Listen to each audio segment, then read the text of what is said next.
Yassos, I'm very glad actually to be here and being able to participate. Thank you for the invitation. And we, for a long time, have these international connections and knowledge exchange. And I know CoHab now, I think it's beginnings. And I think it's wonderful also what you set up now with this program and with the students and the competition. Wonderful. And I heard the winners should come to Zurich. This is even better. So now I try to share my screen, full screen.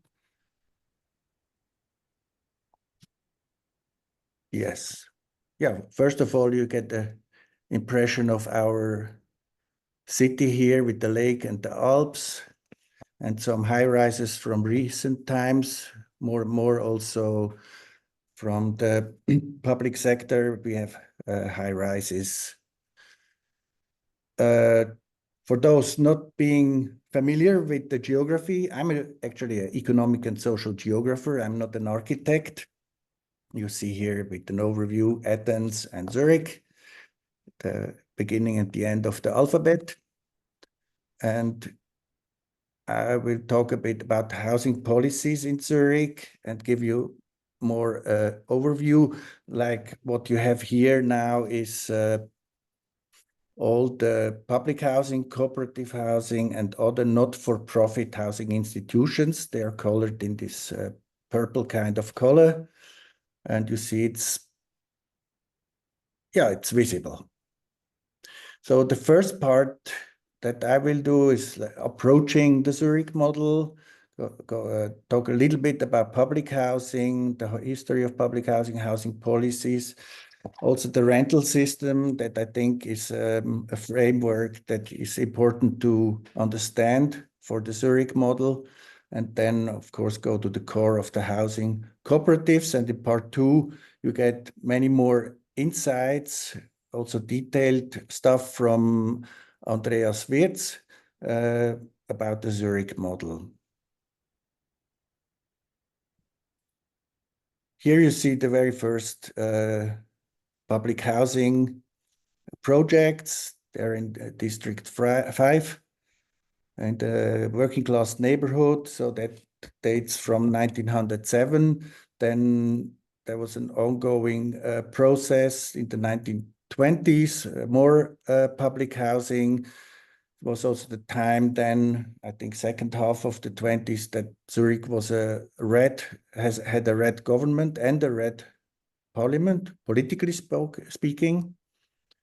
Then you see some efforts on the upper left from the 1960s, high rise, and from the 1970s to the right. I also thought these are great pictures. I found them in the newspaper in the winter, taken in the winter. We have more public housing here in a rather posh neighborhood. It is quite gentrified or completely gentrified, but the municipality really developed then this piece of land, and it's public housing with mixed use with shops and other uses in the ground floor and even common spaces that they learned from the cooperatives to realize.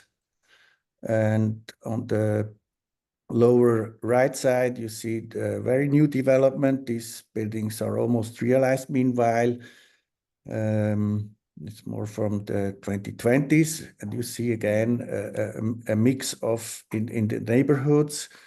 The one tower in the back is luxury housing, and the one in the front next to the river, it's a very luxurious situation, but it's public housing that is also for lower incomes.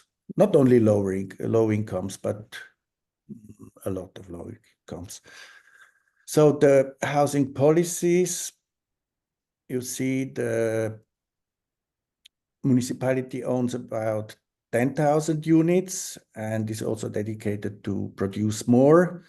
Then there's so-called departments of municipal foundations, like a foundation for elderly people or for families. These are all specific foundations by the city of Zurich. And then the city also tries to support the non-profit cooperatives. I mean, almost all cooperatives are not for profit, but this is a public a part of a public presentation, so that's their wording. And out of 220,000 apartments in Zurich, 40,000 are cooperative housing apartments. The public housing policy is to have cooperative leasing land at a rather low price. It's debatable, but in general, yes, it's a low price. Then also they support with good conditions with mortgage or add with the capital. It's often called subsidies, but I would call it a good condition of bringing in finances or capital. Then the public sector or the municipality also sends representatives into the boards of the cooperatives. And again, yeah, the loans. Sorry, that's I mixed it a little bit up. So, and for the really low incomes, they're housing subsidies. These are about 6,500 units.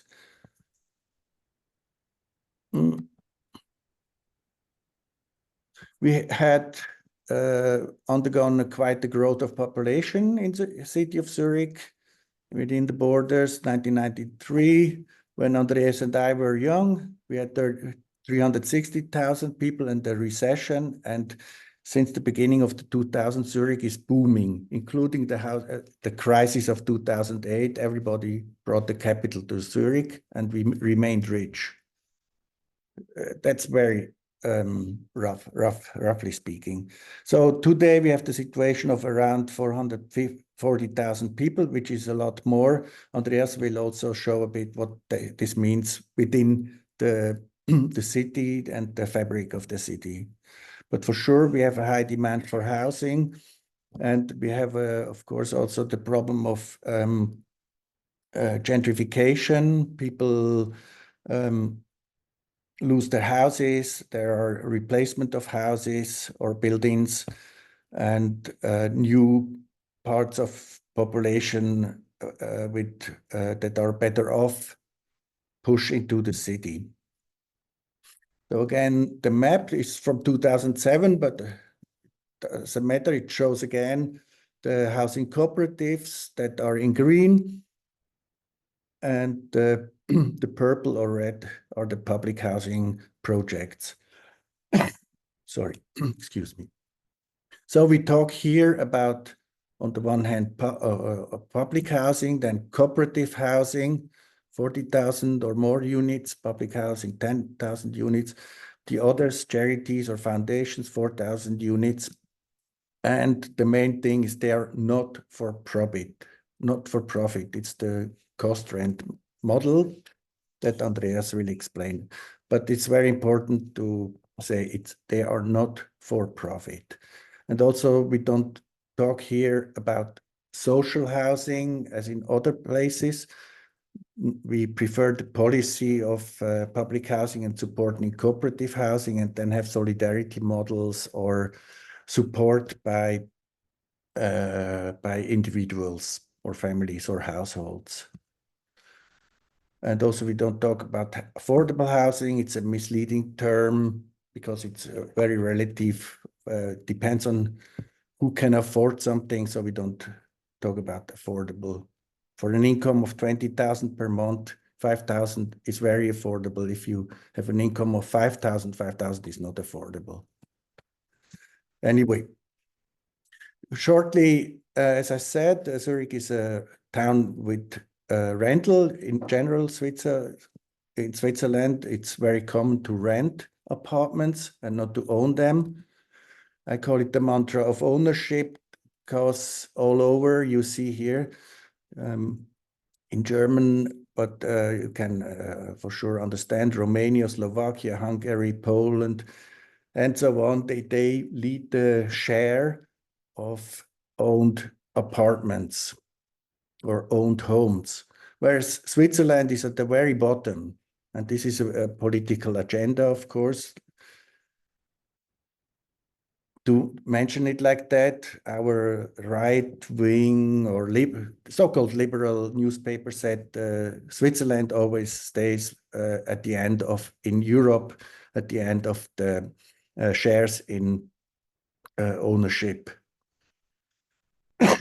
But, sorry, if you look at the worldwide map here, the rankings of, for instance, Mercer Human Resources, you see that the quality of life in cities with a high share of rental municipalities, also high shares of cooperatives, are always first in the list, like Vienna, Zurich, Munich, Vancouver. You every year find them on the top positions. So it can't be so wrong to have a rental system. In Zurich, we have about 90% of Zurich's population that live in rented apartments.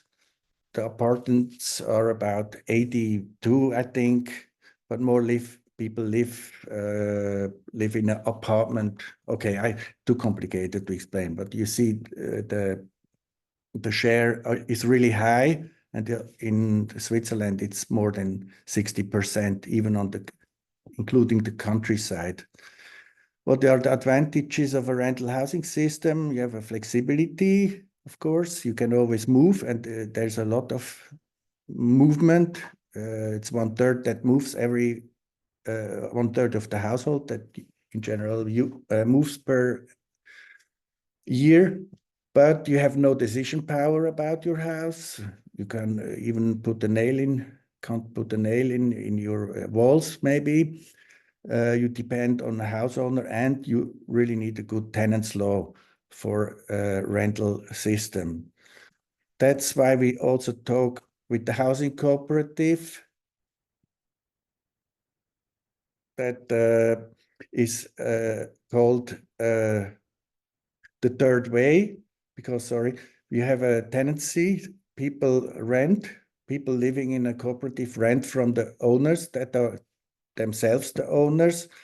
You see, the collective ownership. You have shares in the cooperative, but you rent on the same time. So you're an owner and a tenant renting the flat from the cooperative. We can also talk about it later in the question and answer section.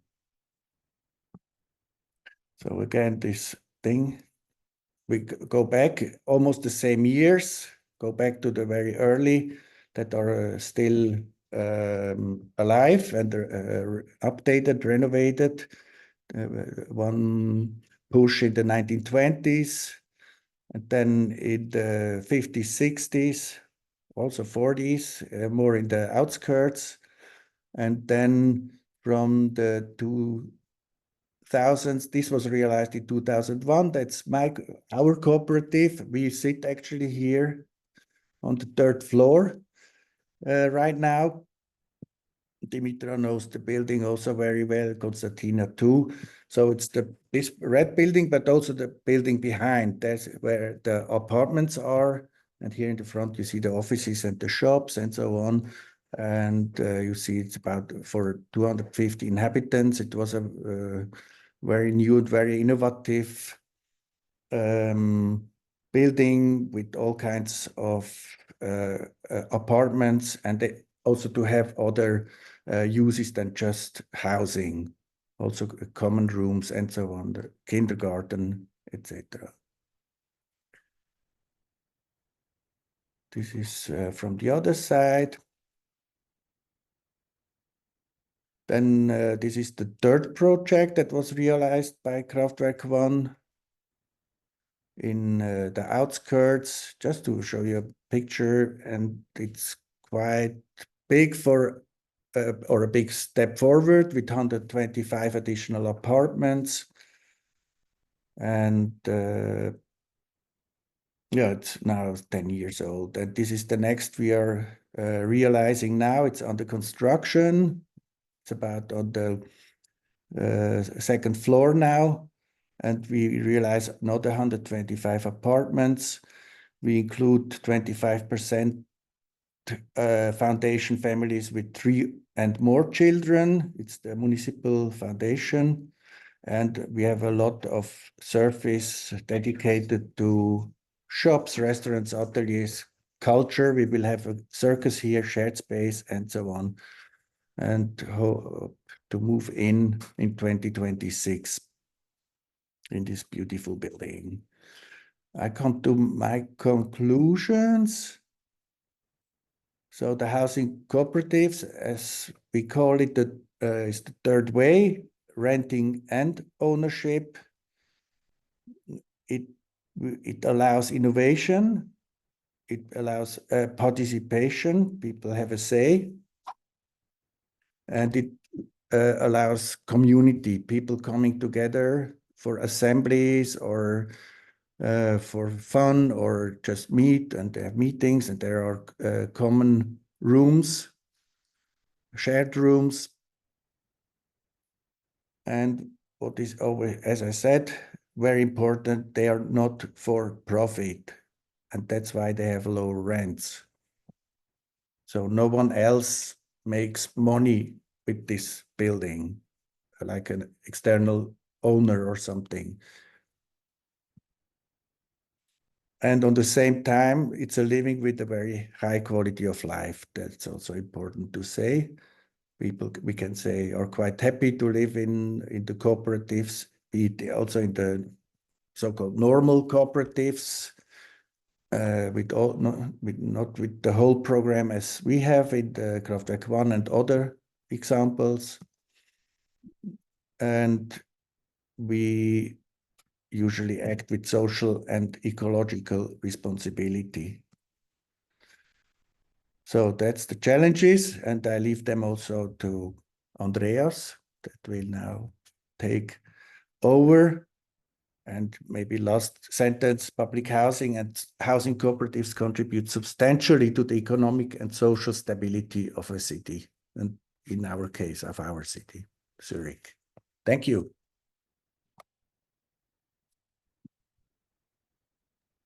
Thank you, Philipp.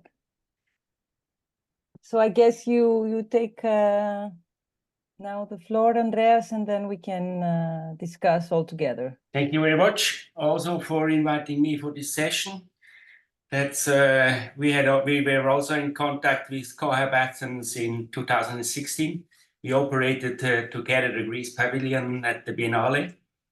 It was a nice experience to share ideas and concepts. And I'm glad to have a presentation here in this session.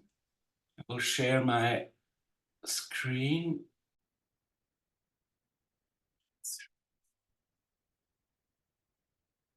Okay. I will tell you something about the Zurich model also, in addition to the things Philipp told you. We'll talk about rent cost, access to land, and the competition process for architectural competitions. I'm, as Dimitra said, president of the Association of the Zurich Cooperatives, Verband Wohnbaugenossenschaften Zürich. I own a private firm. It's called Archipel. We develop projects mainly for cooperatives. And I'm co-founder of Krafterwk1 and also a member of INURA. Philipp told also Zurich was a growing city in 2 times, between 1890 and 1960, in combination with the industrialization process of the city, and after the 90s. In between, we have a decrease between 1960s and 1990 with about 20% of the inhabitants. That's relatively important. You see here the curves. The red one are Swiss citizens, and the yellow are the the non-Swiss inhabitants. You see, we have now about the same amount of inhabitants than in 1962. And I will show you that on the map. It's also a spatial question. These are these 440,000 inhabitants of the map in Zurich, and I will now show you the actual 1919. It's not 5 years ago. And if I show that, you see there are the same amount of inhabitants, but you have quite the double of houses. And that's the thing is that a lot of people need a lot of living space. That's questions that is combined with our luxury income situation. We are happy to be in Switzerland. You know that, and that's also a cause why we need so much of living space. What's the solution? Answer one, solution of the cooperative. We have so-called occupancy regulations. And that's regulated like this. The number of rooms of a flat minus one is the amount of person minimum needed per flat. If you have a 3-room flat, you have a minimum of 2 persons and so on. That's very important because if you have an old contract, then the amount of money you have to pay for that flat is not so high. Then the motivation to fill it up with persons is not so important. But if you have occupancy regulation, then you don't have a choice. You have to fill your rooms with persons. And you see that in that graphic, in the comparison of cooperative housing, communal housing, and normal profit-orientated flats. The cooperatives have measured on all households 35 square meters per person. The public housing has 31, and the normal profit-orientated persons live on about 32 square meters per person. You see that's also an ecological aim, not to use as too much square meters. In households with children, this is the second one, you see that the households with children are very ecological in comparison with their space amount, and the households without kids, they need a lot more also in cooperatives. Then another issue that is on the top score list is the aging of the Swiss population. It's not only a Swiss problem, it's worldwide. Between 1970s and 2016, the Swiss population aged about 10 years. You see that is the median, and you see that in all districts of the country, you see that the Swiss population will be older than years before. Then the other one is the household sizes. In these graphics, you see that 68 of the households in Switzerland are households with 1 or 2 persons. And counted on persons, it means that 1/3 of all persons live in 1 or 2 person households. And you know, if you saw it in the graphics, if you have small households, they need a lot of space. And the question is, in a society where one family households are growing, what are possible solutions you can find that they don't need so much space? Then we're coming to answer 2. We are searching for new typologies for singles and couples. Some examples, the Philipp didn't talk about, the second project of Krafterwk1 is this one in Heizenholz, and the idea was to define some clusters, we call it clusters. About 8 individuals share one flat, and you see at this in this plan. The blue one is the common space. You have a kitchen, dining room, living room, and some separated working space. And then persons share one rooms or sections with a small kitchen, a bath, 2 individual room, and a private room to each together. Perhaps it could be a family or something like that, or a couple. And you have other unities here, a little kitchen and one room. And the idea is that people who are alone can group together to fill one of these clusters. And if you count the amount of square meters, you see that this is a very efficient way if you share your flat with others. And it's not only efficient, it's also kind of amusing and nice to live with other people and to share your all-day life with them. Another example, Mehr als Wohnen, a cooperative built under the lead of our association.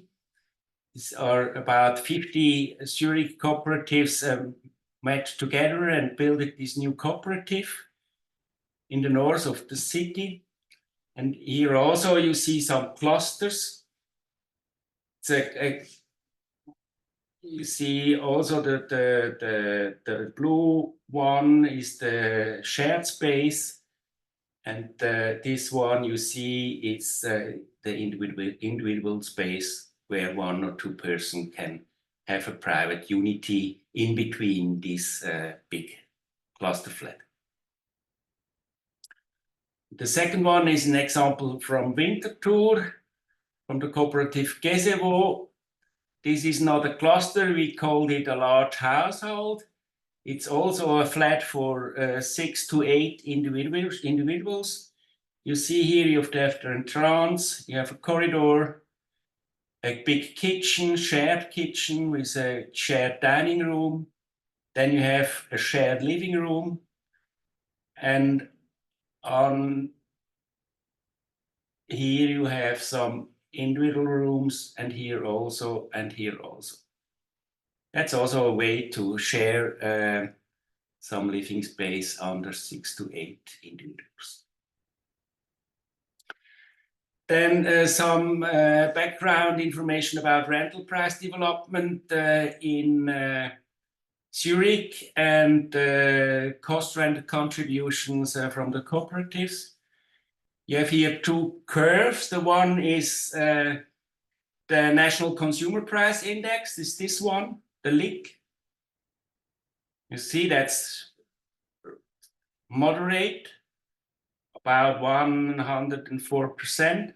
In the moment it's kind of increasing, but that's a special effect. But the astonishing one is the curve of the development of the rents in Switzerland. And you see it's completely not combined to the LIC. The rents are increasing rapidly, and that's a problem for a lot of people here in Zurich. The answer of the cooperatives, answer 3, is a cost rent, a non-profit rent. And now here's some theoretical stuff. How is it calculated? And I think the very important thing is that the rent is based on the effective costs, which include also maintenance and renovation. The cost rent is a fair rent model across all generations because in theory, everyone contributes equally to the life costs at all times. That's a kind of a solidarity model. And the calculation is you take the capital costs, then you take the operating costs, and the sum is the maximum rent sum cooperatives are allowed to calculate. And these some details. The capital costs are the investments cost with the interest, and the operating costs is the building insurance sum. That's some Swiss stuff you don't have to understand, calculating with an operating rate of 3.25%. That's the formula behind all that cooperative stuff. And what's the effect of this?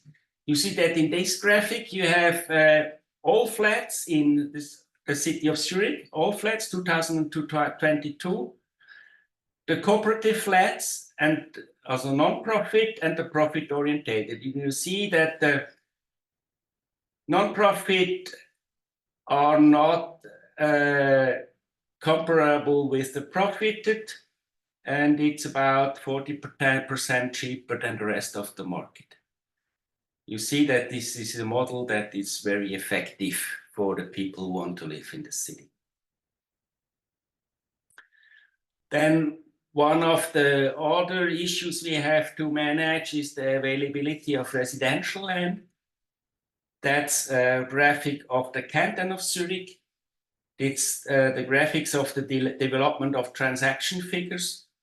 You see here one family, the land for one family house, multi-family house, condos, there is a market, but residential land, there are no building on it, we don't have.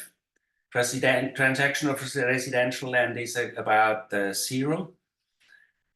And of course, if you don't have land, the prices will be higher and higher. Answer 4 is, although that circumstances, we make land acquisitions. On the one hand, the association that I'm the president of arranges houses opportunities for its members. And you see in the last decades, we were quite successful. We had about 300 flats per year we mediated. But in the actual period, you see that we also have problems in finding opportunities to build cooperative housing. What's the answer 5? It's political lobbying. On the one side, we have had a kind of referendum, 2011, affordable housing for Zurich. It was a counter proposal of the municipal council to 3 popular initiatives. And it's not so effective, but very important. We have that in our constitution. And the sentences is the municipality has set the year 2050 as the target for achieving 1/3 of the rental housing stock owned by non-profit housing developers. And this is very important because every time there is a piece of land, the city of Zurich has the hands on it, it's clear that it has to go to cooperatives and not for other stuff. And it's also clear that the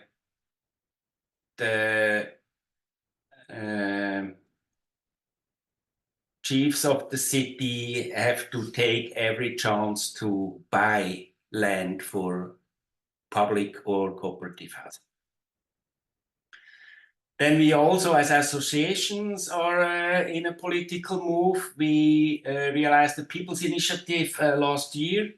It's a municipal right of first refusal.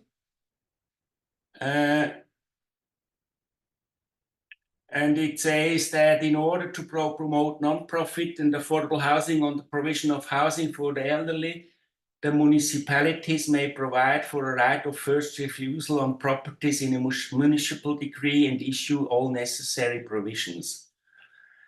The municipality may exercise the preemptive right on the terms of the acquiring person. It shall reimburse the parties for reasonable expenses and accrued interest. It's clear that on the right-wing side, they were not happy that we made this initiative. But in this situation, you saw the increasing prices and you saw the land issue. We hope that the inhabitants of the canton of Zurich are helping this initiative to become true. Then you heard about it. We have a proven high quality of cooperative buildings. And I will show you in the last minutes a selection of our office current projects.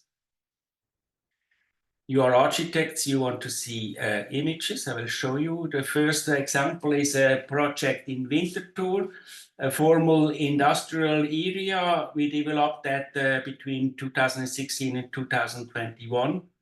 It's a general regulation plan. You have to deal that with the municipality. And the aim was to have an amount of 30% of non-profit housing.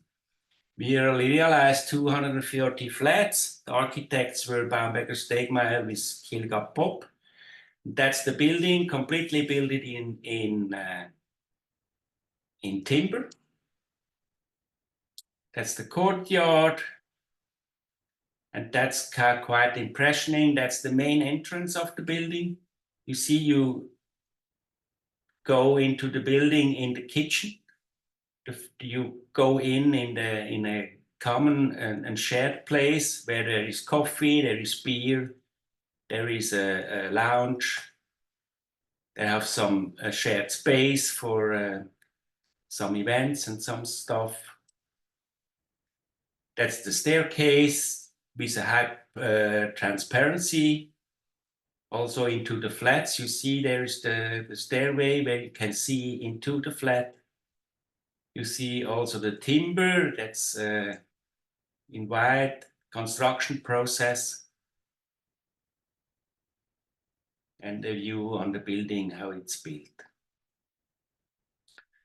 The second example, that you see that this first industrial plot was an exception because we had the chance to empty that and have some free space to build new buildings. The normal case is this one.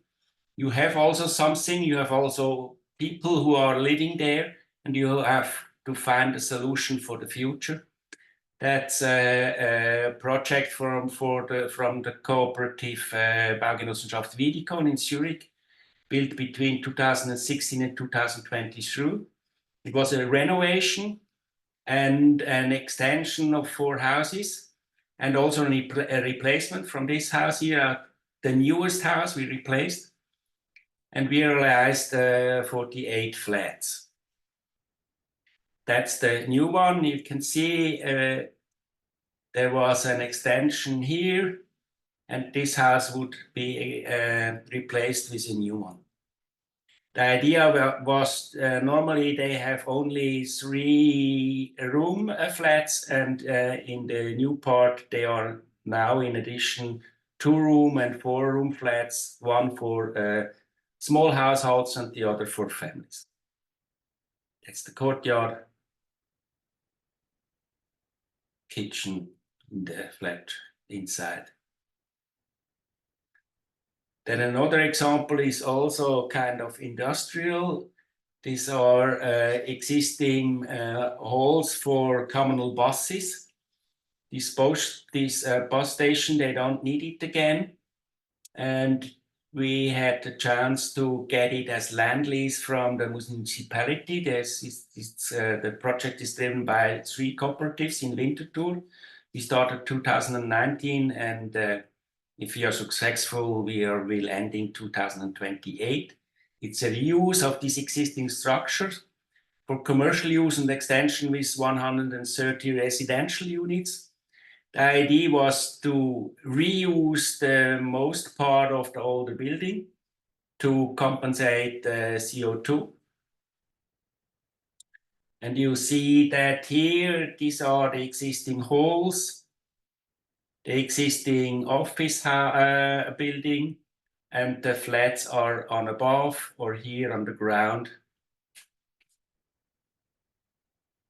These are the halls. We will use that for culture and offices and some handcraft offices.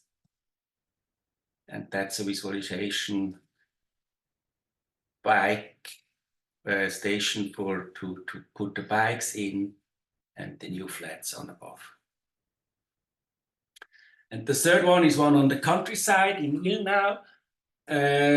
Cooperative Sonnenbühl for retirement and nursing flats, and also a retailer. Here was the idea to find an architectural solution to these existing countryside buildings. Here is a public space with a fountain and this retail shop. A view also built in timber, a view in the courtyard, one in the flat. And then I'm coming to the answer 6. Mostly of all architectural projects with cooperatives are made with architectural competitions. We're doing that while we want the best solution. And the development is along the sustainability triangle. We have to deal with economical, social, and ecological aims. That's it for the moment, and I'm happy to have your questions.